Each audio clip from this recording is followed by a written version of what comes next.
Muito bem, sejam muito bem-vindos a mais uma live nossa e dessa vez falando um pouquinho mais para vocês sobre a Turquia. Bom, hoje a gente está muito feliz porque nós vamos receber um guia lá da Turquia. Na verdade, a gente está até um pouco preocupado porque lá é meia-noite, aqui são 6 horas da tarde, e ele está falando diretamente da Turquia com a gente. E o que mais me surpreende dessa conversa com ele é que nós estamos falando de um guia cristão. Então, um guia cristão que mora na Turquia. Então, realmente, sem dúvida, isso é uma coisa completamente diferente do que nós estamos acostumados a encontrar. Até quando nós vamos em peregrinação, a mesma coisa. A gente também tem sempre um pouquinho de dificuldade de encontrar pessoas que são cristãs lá naquele país, que é um país, de forma geral, na sua totalidade, muçulmano. E pensar que nós temos como, então, conversar com uma pessoa que vive a nossa fé, né? Junto nesse país. Eu estou só realmente esperando ele entrar. O nome dele é Alp. Estou aguardando o Alp, então, entrar aqui com a gente para que a gente possa tá começando, então, essa live junto com ele. Estou achando estranho ele não ter entrado, porque ele estava tão empolgado para isso. Acho que... Entrou? Então, deixa eu achar ele aqui para poder fazer o convite. Aí o Alpe acabou de entrar e nós vamos então já chamá-lo.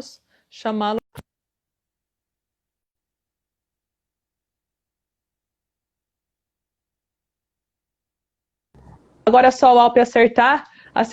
Olá, Alpe, tudo bem? Pode virar como Olá, estava antes. Pode virar como estava antes. A sua câmera que é melhor. Aí é sim. assim, tá certo. Isso. Tudo bem com Agora você? tudo bem com vocês? Como Tudo estão? bem, graças a Deus. Que bom. Bom tê-lo aqui conosco. Seja muito bem-vindo. Tenho conversado com o Alpe já Obrigado. faz alguns dias sobre essa live e uma pessoa muito querida, sempre se mostrando bastante prestativo, Muito muito obrigado. atencioso, foi realmente muito bom. E a gente vai iniciar essa live como sempre a gente tem iniciado com uma oração. Então, já que nós temos também um cristão aqui, fica até mais fácil, a gente se sente até mais à vontade, se sente em casa em estar fazendo a oração. E vamos pedir que Deus realmente venha nos abençoar nessa noite, nesse tempo que nós temos de conversa, que seja um momento muito agradável, um momento muito prazeroso, que seja gostoso falar desse país, como tem sido tão bom ao longo aí dessas semanas que a gente vem falando sobre Turquia. E vamos pedir então vamos pedir pela nossa oração universal, que todos os cristãos rezam, que é a oração do Pai Nosso, pedindo que realmente Deus venha aqui ao nosso encontro, nos ajudar nesse momento, para que as coisas Amém. que a gente venha falar aqui seja realmente gostoso para vocês que vão estar ouvindo e para nós que vamos estar aqui também. Pai nosso que estais no céu, santificado seja o vosso nome, venha a nós o vosso reino, seja feita a vossa vontade, assim na terra como no céu. O pão nosso de cada dia nos dai hoje, perdoai as nossas ofensas, assim como nós perdoamos a quem nos tem ofendido, e não nos deixeis cair em tentação, mas livrai-nos do mal. Amém. Amém. Muito bem, Alpe. Primeiro eu quero, então, antes do Alpe se apresentar, eu quero contar para vocês como foi que nós conhecemos o Alpe. Bom, eu infelizmente nunca tive a oportunidade de estar com o Alpe na Turquia, então a gente não se conhece pessoalmente. É a primeira vez que a gente traz para vocês aqui um guia que a gente não conhece, mas foi tão gostoso esse contato que nós tivemos, que eu tenho certeza que vai ser muito bom estar aqui com vocês, trazê-lo aqui para vocês. Nós temos uma empresa que nos atende na Turquia e o Alpe trabalha para essa empresa, junto com essa empresa, né?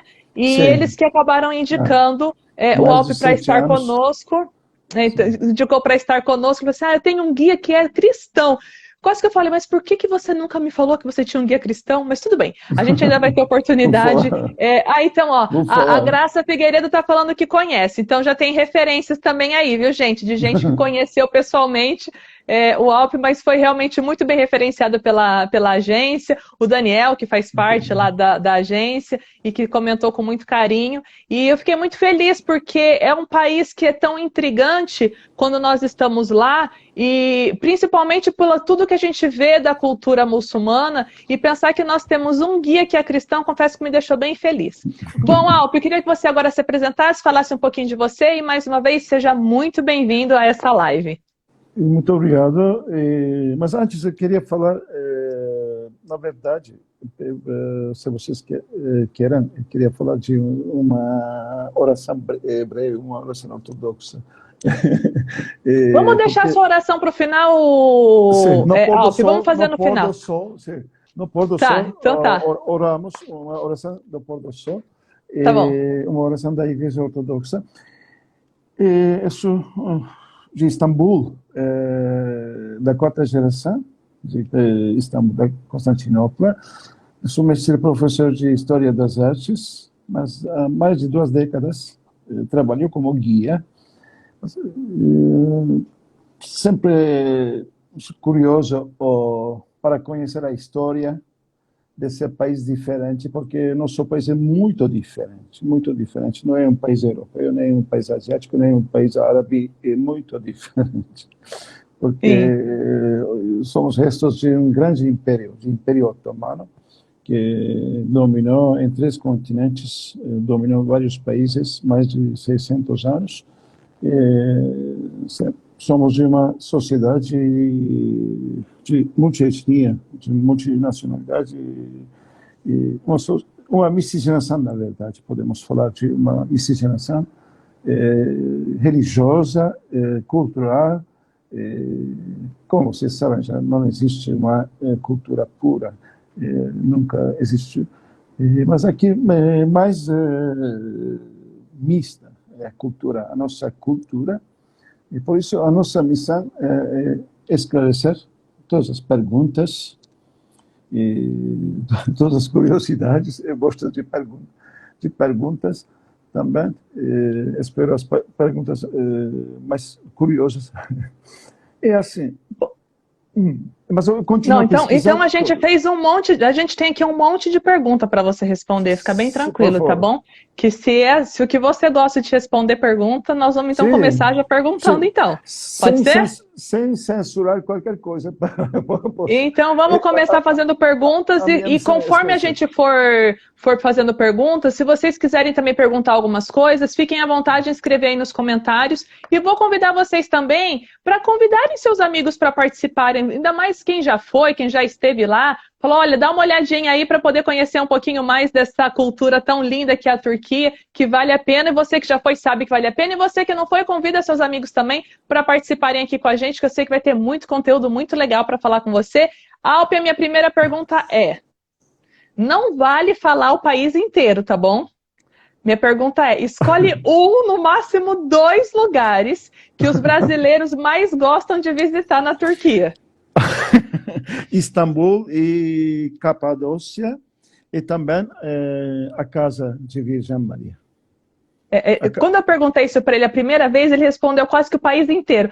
Istambul, Capadócia, Pamukkale, e a hora que eu vi, eu falei, meu Deus do céu, né? Pamukkale também, na verdade. O que eu tenho para dizer para vocês é, quem não conhece nada disso, vai entrando depois no feed aí da Sacratur, que a gente está mostrando tudo. Pamukkale é amanhã, tá bom? Que a gente vai estar mostrando. Ou foi hoje, Melissa? Então amanhã a gente vai mostrar Pamukkale aqui nas nossas mídias. O brasileiro acha muito diferente, mas geralmente os brasileiros visitam os lugares mais importantes, como Éfeso, Éfeso com a casa de Virgem Maria, Istambul, a Península Histórica visitamos o Bósforo, fazemos sempre um tour do barco pelo Bósforo de Istambul, e Pamukkale, visitamos Pamukkale, e na Capadócia visitamos as igrejas escavadas na rocha, para ver as imagens únicas, são dos séculos XI, XII e XIII, são restos de um monastério grego ortodoxo. E essa terra era a terra dos romanos, na verdade. E por isso os turcos têm sorte. Os turcos entraram nessa terra, os turcos verdadeiros, estou falando como raça, a gente de olhos amendoados, e entraram depois do século XI, mas conquistaram o território romano. Somos turcos, éramos antes otomanos, até 1922, até a década do Império Otomano. Éramos todos otomanos, éramos todos os servos do sultão, mas desde 1923 temos uma identidade nacional turco, mas isso não refere à nossa raça turco, como vocês brasileiros, entendeu?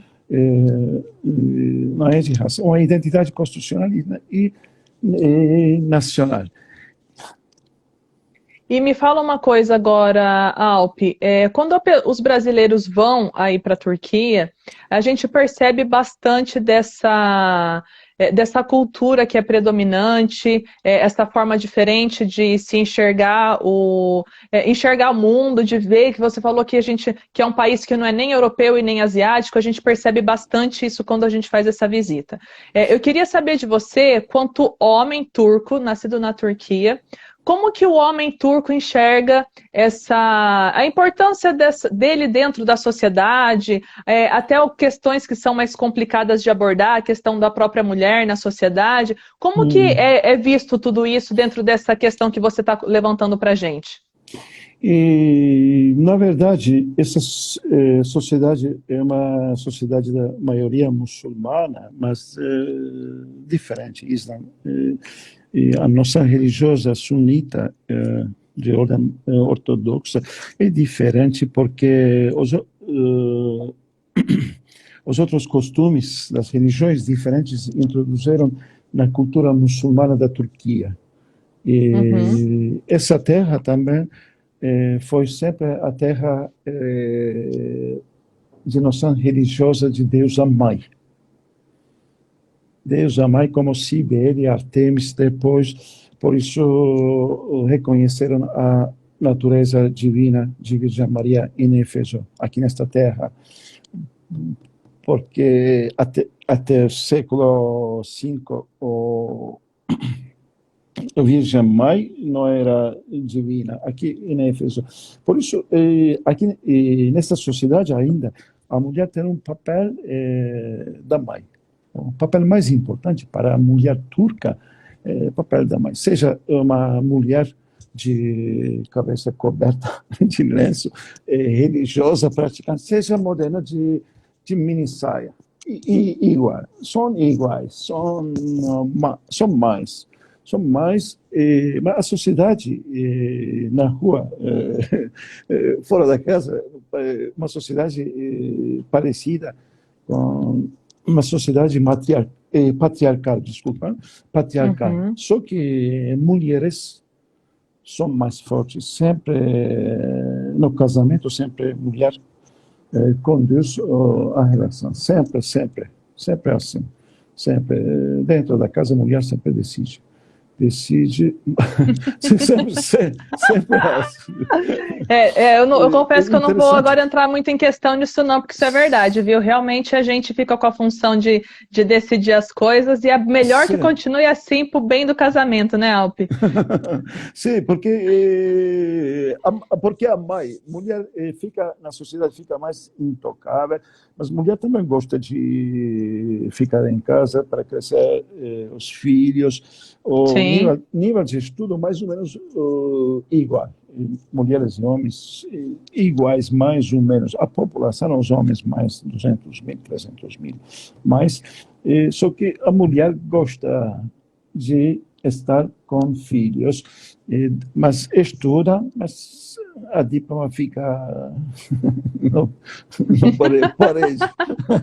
Então, já que a gente está falando de mulher que gosta de ficar em casa, fala uma coisa. Uma das coisas que a mulher gosta bastante de fazer também é cozinhar. Mas qual é o prato turco que os brasileiros mais gostam de comer quando vão para a Turquia? Gostam de esfirra. Esfirra. Eu acho que deve ser do tipo do prato que a gente fez, porque a gente acabou cozinhando, Alpe, aquele pidê, que é a pizza turca, também é parecido, não é? Sim.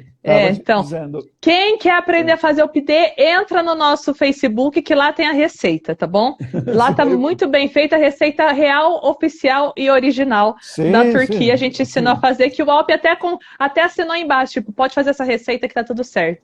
Tá, outra coisa que eu queria saber, qual língua que vocês falam na Turquia? Parece boba a pergunta, mas não é. Qual que é a língua que vocês falam aí? Não, mas além de esfirra...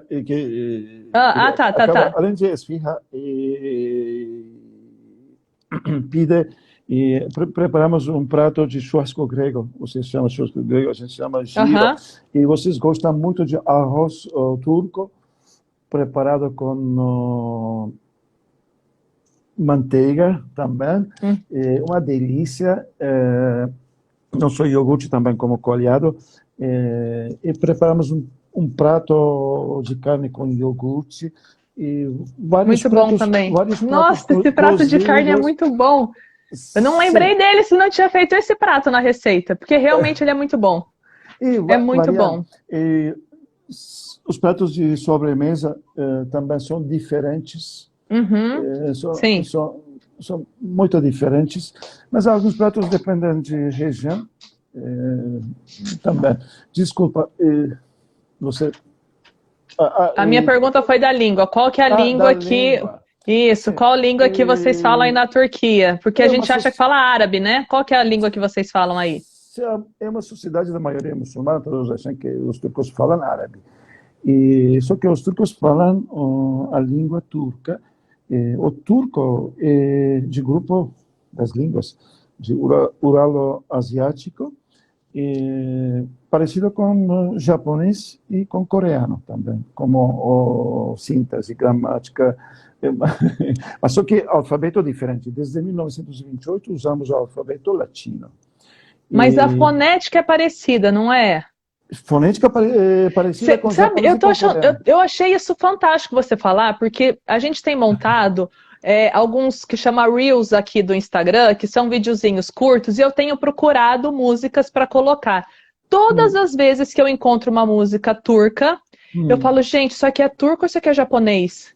Mas eu não sabia que Isso. a fonética era parecida, mas todas as vezes que eu escolho uma música, a do Reels que nós postamos hoje, falando de Éfeso, depois quem quiser entrar para ver, Sim. quando começa a cantar, eu falo, gente, mas isso aqui não é turco. Só que como tem um som diferente, um som animado, tudo mais, eu já acho que deve ser o turco. Mas realmente é bem parecido mesmo. Fiquei Sim, impressionada com bem isso. parecido, bem parecido. Por isso, para a gente é mais fácil aprender japonês. Só que o alfabeto é diferente, os Aham, alfabetos podem atrapalhar, mas os sim. japoneses que vivem aqui na Turquia falam muito bem o turco. E, Que legal. e E me fala os, uma coisa, você hum, falou que tem japonês que mora aí na Turquia.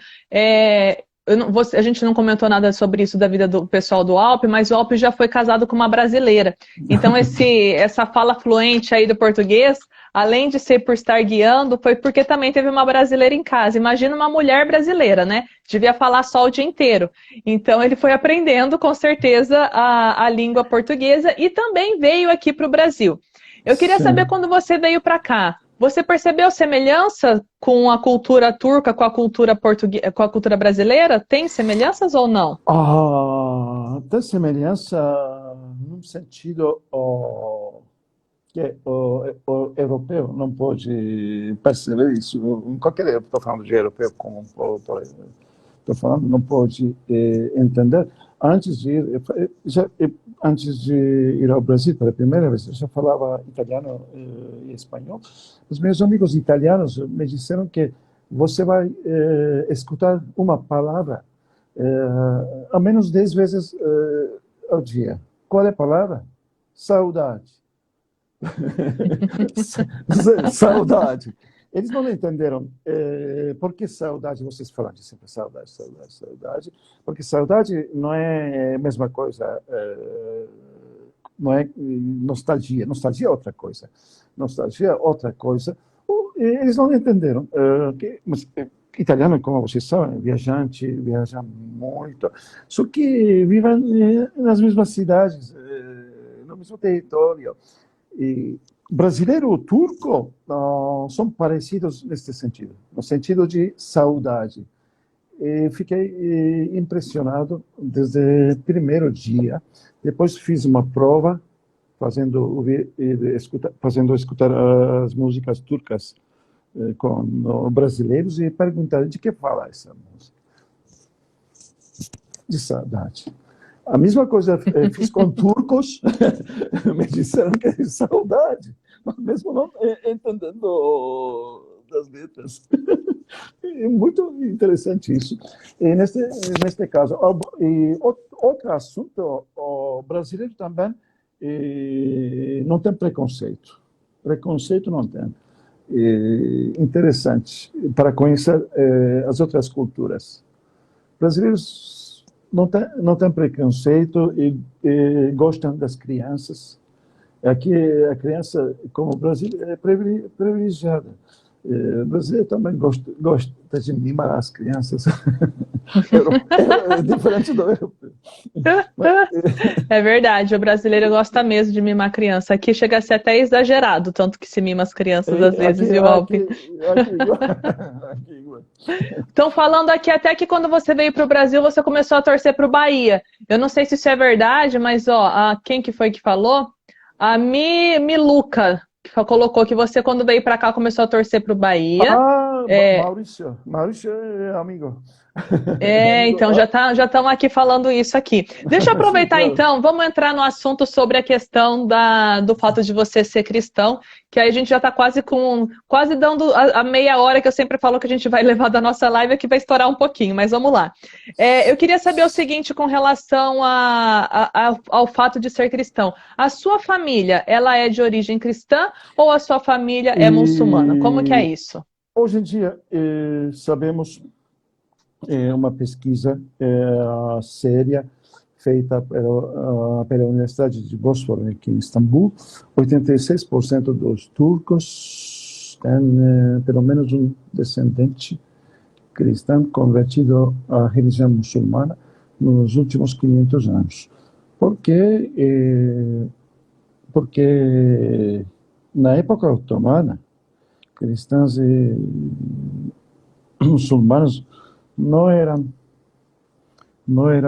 iguais, mas eram livres cristãos. Os judeus cristãos eram livres, mas a única diferença, o muçulmano pagava só uma vez de imposto da renda e o cristão pagava duas vezes. O judeu era privilegiado como muçulmano, e o cristão também pagava um dos filhos.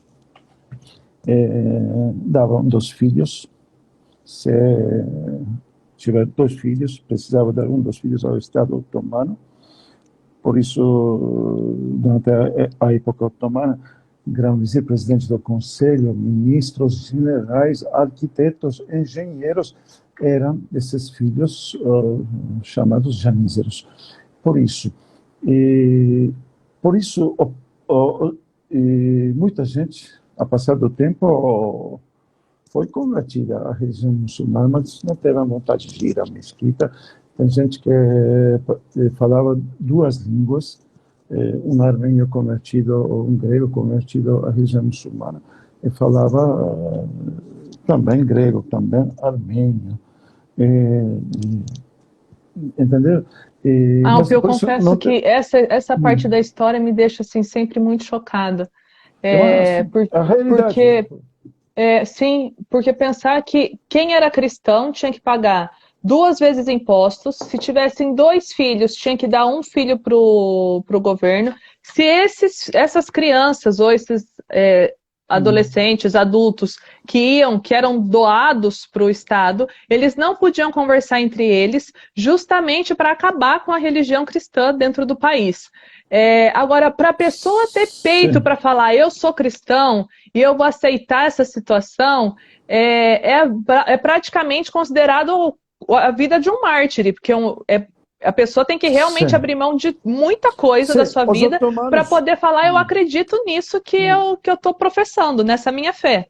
Sim, os otomanos, sim, claro, eu também. E os otomanos não fizeram uma coisa diferente. Os romanos também fizeram a mesma coisa. Eles replicaram.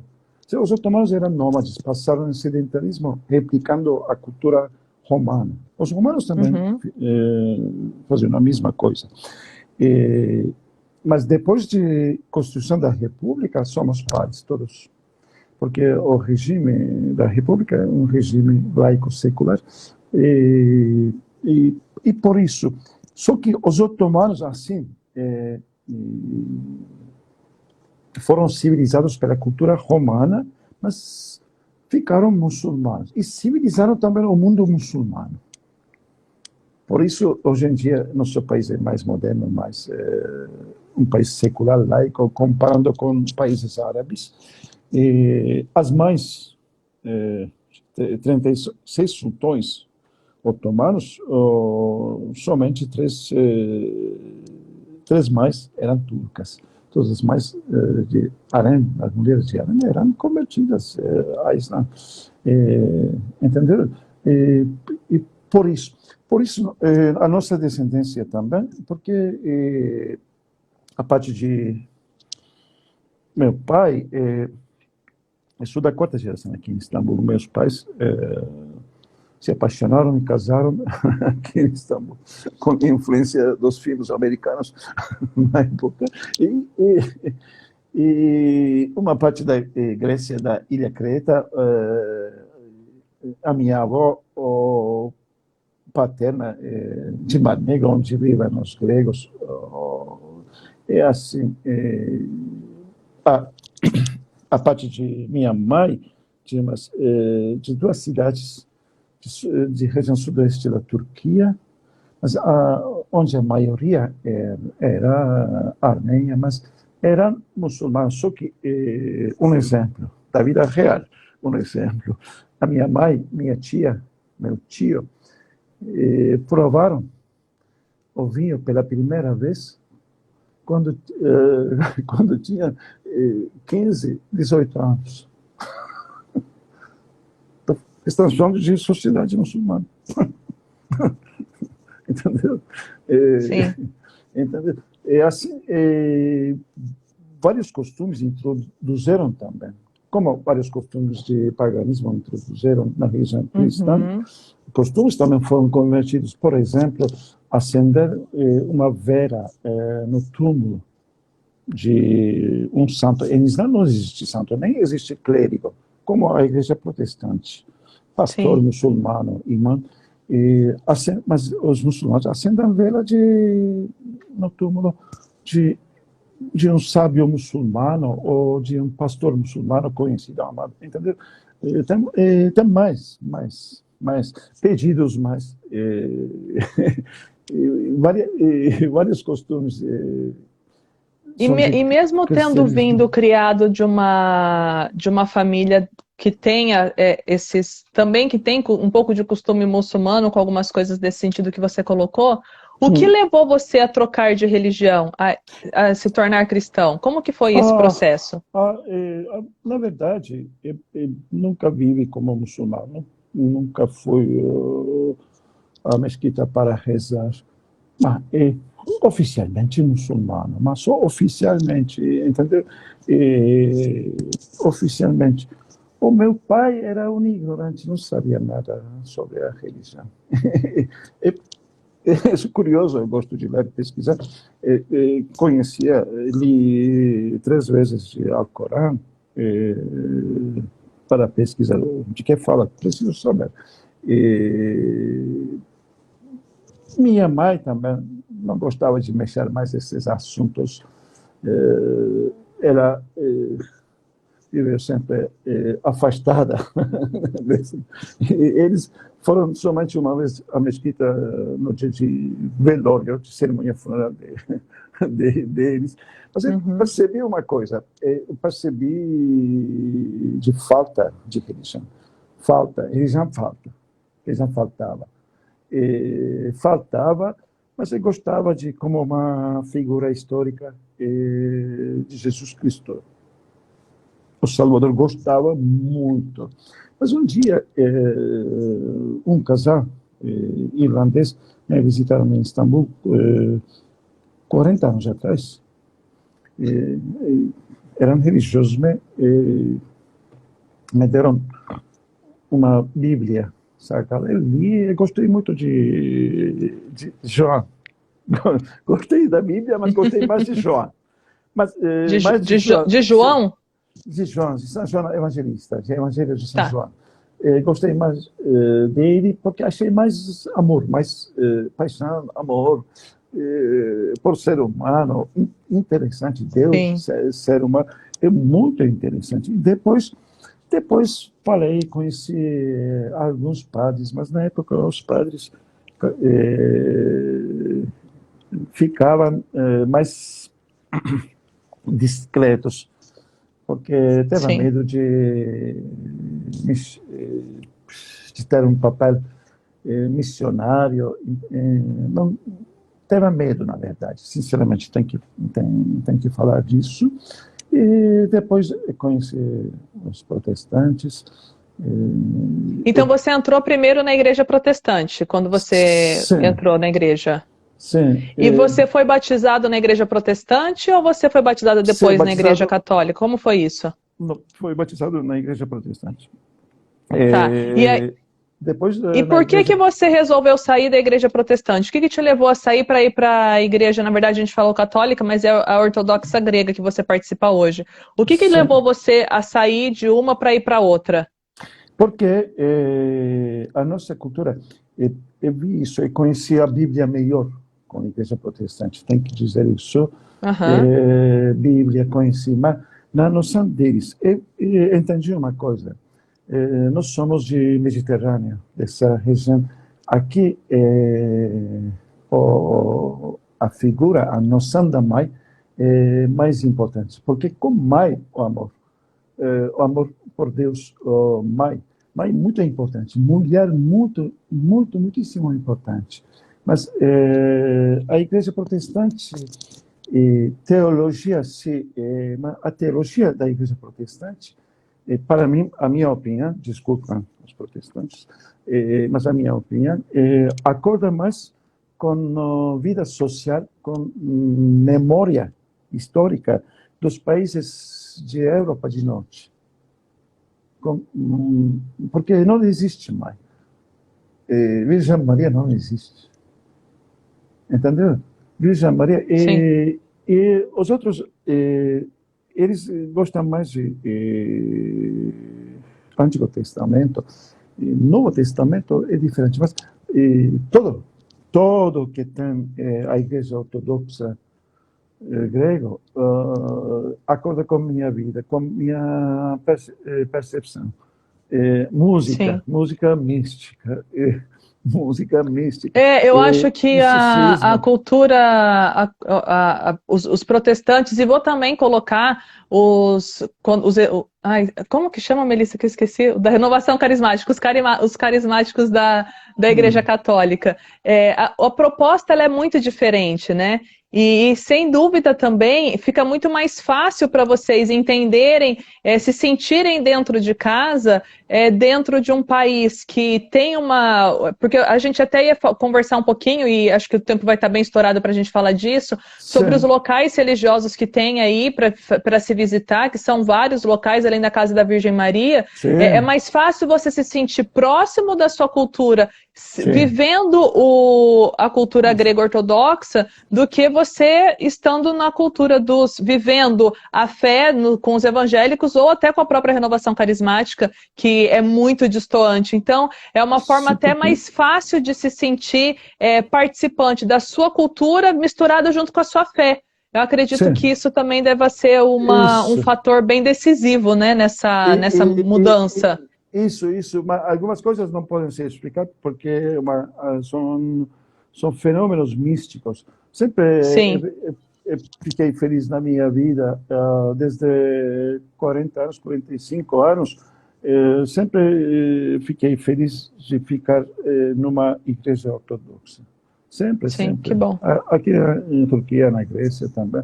Sempre mas algumas coisas são inexplicáveis, na verdade. E como que é o relacionamento, Alpe, hoje, né? Porque a gente já falou de antigamente como era, a questão do relacionamento de muçulmanos e cristãos, que na verdade, vamos dizer que quase que não tinha nem como ter isso, mas como que hoje, na sociedade mais moderna que nós temos, como que é essa relação, esse relacionamento dessas duas crenças diferentes entre cristãos e muçulmanos? E sempre com vizinhos,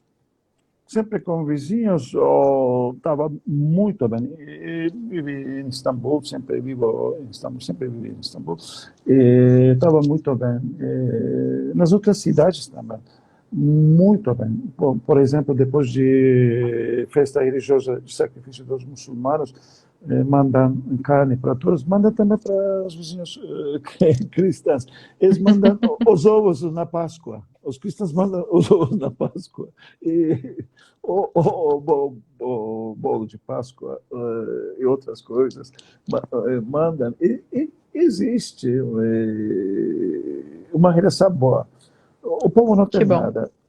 Uma relação boa. Mas nos últimos 20, 30 anos, 25 anos, na verdade, os turcos começaram a pesquisar o passado da família. Mas às vezes isso perturba, porque a noite de Natal, muitos turcos aqui em Istambul visitam para assistir a missa de Natal na Igreja Católica. Tem uma grande igreja católica de Santo Antônio, que você conhece. Sim, sim, conheço. Mas às vezes atrapalha muita gente.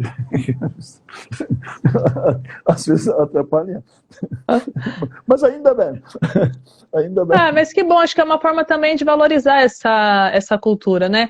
Alpe, vamos então fazer a última pergunta antes da gente encerrar. Eu queria que você falasse para a gente quais são esses locais religiosos cristãos que nós temos na Turquia, os principais, pelo menos, para as pessoas perceberem que realmente existe muita coisa bonita que ficou desse período romano na Turquia até hoje, que a gente pode estar, além de toda a questão que a gente já falou na outra live, que a gente fez uma live semana passada com um diácono, que é professor de história, e a gente falou dos concílios, que vários dos concílios da igreja aconteceram também aí na Turquia. Então, além disso, porque, por exemplo, Niceia não sobrou nada, né? Tem ruínas em Niceia só para visitar, mas nada que a gente vai e fale assim, aqui aconteceu o concílio de... Não tem onde aconteceu o concílio de Niceia. Então, o que tem de bonito para a gente conhecer, para a gente visitar, que é relacionado à cultura cristã? Na verdade, antes de tudo, Santa Sofia tem que ver. A igreja de São Jorge aqui em Istambul, para vocês conhecerem uma igreja preciosa, ortodoxa, porque é de igreja ortodoxa patriarcal. E a igreja de São Salvador em Cora, também, ou em Chora, em português, mas não Chora, Cora, fora. Que tem muitos mosaicos lindíssimos, muitos mosaicos. Vale a pena. Mosaicos não, afrescos, né? O do São Salvador é São... E o que eu acho que é mais... tem mosaicos também, bem lembrado. E o que eu acho mais interessante é que esses mosaicos e esses afrescos, eles contam a história da Bíblia. Então a intenção é justamente poder mostrar para as pessoas, como antigamente elas não eram letradas, qual que é a história que está na palavra de Deus. E ali você tem praticamente como se fosse forrada toda a igreja de afrescos e mosaicos também, né? Muito linda essa igreja. Sim, os muçulmanos também colocaram e eles pintaram de gesso. Quando viraram a mesquita, transformaram em mesquita e colocaram as placas de madeira. Mas na igreja de São Salvador em Chora tem cenas de vida de Jesus Cristo Salvador, de vida de Virgem Maria também. É preciosa. Algumas cenas são de Antigo Testamento e os monastérios de Capadócia também são preciosos. Vários santos eram de Capadócia, São Basílio, São Gregório, teólogo São Gregório de Nissa. A gente vai estar postando isso essa semana, tá, gente? Só para vocês saberem, essa semana a gente vai postar bastante desses afrescos que tem lá na Capadócia. Vai fazer parte aí das nossas mídias. Desculpa, pode continuar, Alpe. Não, vocês... o Vale de Lara também fica num lugar longe, na Capadócia. Entendi. Vários lugares, 7 igrejas de Apocalipse da Bíblia 7 igrejas do Apocalipse. Outra que a gente está esquecendo é a cidade onde a gente foi chamado de cristão pela primeira vez, que fica em Antáquia, Antioquia. A primeira igreja do mundo. Isso. A primeira igreja do mundo.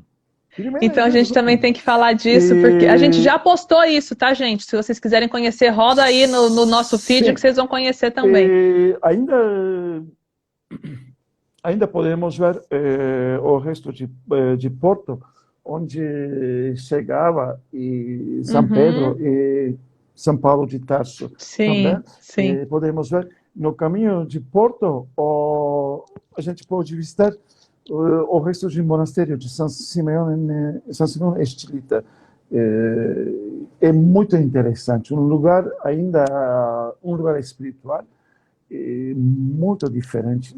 Na Antioquia também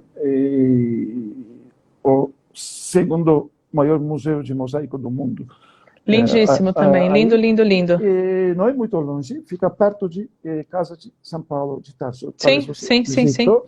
A gente pode Aham. tomar água do poço dele. E, É verdade, lá em Tarso, né? em Tarso, Bom, então, a em gente. outro E monastério. também tem que nós estamos esquecendo, Alpe, que na verdade ainda não é uma coisa que assim que é uma coisa que pode ser, né? Que é a tal da Arca de Noé que tá aí, né? No Monte Ararat. Tem isso Sim, também, né? sim, Morro de vontade de conhecer, não consegui, porque quando eu fui para fazer uma viagem dessa, estava muito frio. E aí, monte mais alto, enfim, não tinha nem como a gente chegar perto. Mas eu ainda vou voltar para a Turquia só para visitar esse Monte Ararat, que eu achei isso assim, se sempre me intrigou essa precisa história dessa arca. permissão, deixaram só subir até uma altura. Agora não me lembro. Outro lugar interessante em Trebisonda, no litoral de Mar Negro, um monastério inaugurado no século VI. Nossa. Depois, no século X, foi reformado. Aham. As igrejas construídas na montanha. Muito Ai, que interessante. Tem legal. vários afrescos. Depois eu vou te mandar Eu quero ver foto desse, seu nome nunca fui. algumas informações para Legal. você. E, e vários lugares não são acessíveis aqui na Turquia, mas os lugares visitáveis são mais de 100. Por exemplo, no litoral mediterrâneo, a igreja de Santa Tecla. Santa Tecla é importante, Santa Tecla de Icônio, Sim, sabe? sim. É uma das primeiras mulheres que teve coragem de defender o Uhum. cristianismo. Talvez por isso que a mulher é tão benquista aí também, né, Alpe? A gente tem também exemplos de mulheres bem fortes e guerreiras aí também. Então, Alpe, o nosso tempo está mega esgotado, porque como eu já falei, a gente já está indo para 45 sim. minutos. Eu quero super te agradecer e queria que você deixasse uma mensagem final agora aqui para a gente, antes da gente encerrar, convidando as pessoas para irem para a Turquia também, que eu tenho certeza que elas vão se encantar, do mesmo jeito que eu muito me encantei. Eu acho que vale a pena fazer esse passeio, ter essa oportunidade de conhecer esse país que é tão lindo. Eu que agradeço a você, a todos, por participar desse live e fiquei emocionado, desculpa. E, estou sempre, antes de tudo, queria dizer que estou sempre disponível para responder as perguntas. Qualquer pergunta, Obrigada. por favor, me perguntem. Importante que vocês perguntem. Estamos esperando vocês visitar esse país. Estamos disponíveis para fazer tudo para receber vocês aqui na Turquia, conhecer todos Obrigada, juntos Alpe. com a mesma emoção, Sim, com certeza. com todos. Muito obrigado. Bom, Alpe, eu antes de encerrar, eu quero te agradecer muito. Como eu disse para Eu que vocês quando eu agradeço. comecei essa live, eu não conheço o Alpe pessoalmente. Essa é a primeira live que eu estou fazendo com uma pessoa que eu não conheço, mas é uma pessoa que a gente se sente super em casa. Essa história de que realmente me pergunte tudo. Eu faz acho que 3 semanas que eu estou perguntando coisa para ele, para poder montar o nosso material. Então, você que segue o Alpe e que está aqui, que não conhece a Sacratur, comece a seguir a Sacratur, porque a gente está postando muita coisa muito bonita falando sobre a Turquia agora. A gente está com uma série Peregrinando de Casa. E essa é a nossa terceira semana falando de Turquia, com conteúdo muito bom. E que o Alpe que não deixa mentir, porque várias das coisas que a gente posta ali é o Alpe que está assinando embaixo, falando fala isso, realmente esse é o certo. E assim a gente foi ao longo dessas 3 semanas conversando. Então foi muito gostoso, eu te agradeço assim de coração, sua disponibilidade, seu carinho com a gente. Muito obrigado. A gente nem cliente seu é e você já trata a gente como se fosse amigo. Então realmente o meu muito obrigada por Eu toda que essa agradeço. atenção, essa consideração. E tenho certeza aqui que estão dizendo que você é o melhor guia da Turquia. Eu não tenho nem Muito obrigado. dúvida disso, que deva realmente ser, porque o carinho com quem ele tem falado com a gente tem sido algo muito especial. Então, o meu muito obrigada a você, muito obrigada a vocês que estão nos acompanhando aqui, que ficaram esse tempinho com a gente. Na quinta-feira a gente vai ter mais uma live, na verdade amanhã nós temos uma live extra, que a gente foi convidado para falar sobre o turismo religioso, e na quinta-feira tem uma outra live nossa falando com um padre que já foi para a Turquia, acho que 3 ou 4 vezes, trazendo um pouco também da experiência dele como religioso, como sacerdote, da importância de fazer uma peregrinação até a Turquia, quanto que isso agrega para a nossa vida de cristão, fazer essa experiência de estar na Turquia. Então, Alpe, muito obrigada e eu quero encerrar com a sua oração. Agora que está nesse horáriozinho do pôr do sol aqui, que aí já é de madrugada, né? Então, eu quero que você termine com uma oração em turco para a gente. Pensando no Brasil. Essa oração que se interpreta no momento do pôr do sol. Oração para Pai, Filho e Espírito Santo, porque o Filho que a luz mansa de nosso Pai, que merece essa oração, é em turco, mas essa oração é de martes, de Atinogênese. Atinogênese é um martes de período de Diocleciano. Ele era de Capadócia também. A oração dele. Em turco posso interpretar porque não... Mas pode rezar em turco, tá? Sim. Em nome de Pai, Filho e Espírito Santo. Ey ölümsüz semavi, aziz ve mutlu olan Pederin aziz izzetinin mülayim nuru, İsa Mesih. Güneş batarken gelip akşam nurunu gördüğümüzde Pedere ve oğula ve aziz ruha bir Allah'a ilahiler arz ederiz. Ey hayatı bahşeden Allah'ın oğlu, aziz seslerle her vakitte ilahiler arz edilmeye müstahaksın. Bu yüzden dünya sana hamd eder. Amin. Amém. Amém, muito bom, gente, muito obrigada, esperamos vocês aqui na nossa próxima live. Alpe, eu espero muito poder te encontrar aí na Turquia em breve, espero que realmente logo a gente possa estar levando os nossos grupos aí. A Mônica perguntou quando é o nosso próximo grupo, a gente vai estar te respondendo, Mônica, porque realmente é em breve que vamos estar tendo os nossos próximos grupos. Muito obrigada a você que nos acompanhou, muito obrigada, Alpe, pelo seu carinho. E até a próxima, gente. Beijo. Tchau, tchau. Tchau, Alpe. Obrigada. Tchau, obrigado a vocês.